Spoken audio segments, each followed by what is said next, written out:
Disney Epic Mickey, The Power of Two, was always planned to be about Oswald as a featured player. Now you get to be him.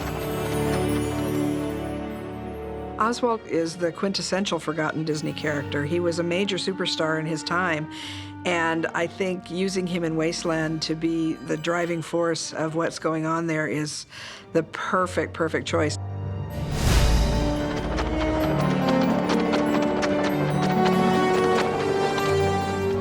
The first game was always about reintroducing Oswald, reminding the world who he was. In The Power of Two, we really can have this relationship develop in ways that we couldn't before. Walt Disney and Iwerks created Oswald the Lucky Rabbit in response to a request from Charles Mintz, who was their distributor. They wanted a new character and created a cartoon called Trolley Troubles. It came out in 1927 and was an instant hit pretty much with the public. In the cartoons Walt and Iwerks made, he's always had an amazing sort of plastic quality. He can take his head off and roll it around like a bowling ball. He can break down into a dozen little versions of himself. He was constantly using his ears. He would wind them up like a helicopter, or he'd use them as an oar. We wanted to use some of those things that Walt and Ub created as gameplay elements.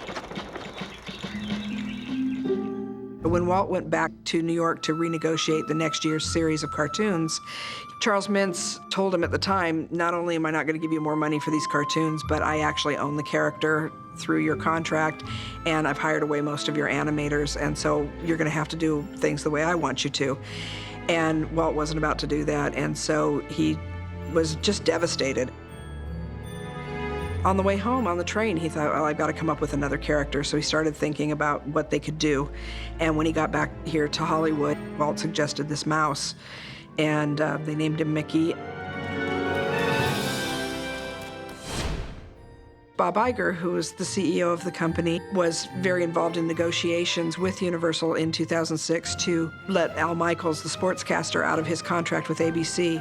But during those negotiations, Bob suddenly piped up with an idea as part of the negotiations to bring Oswald back, trading Al Michaels for a cartoon character. I think even Al Michaels was surprised by that. Having something like this come up, something cutting edge and brand new, reawaken an interest in a character that's been gone for over 80 years is really exciting to a historian.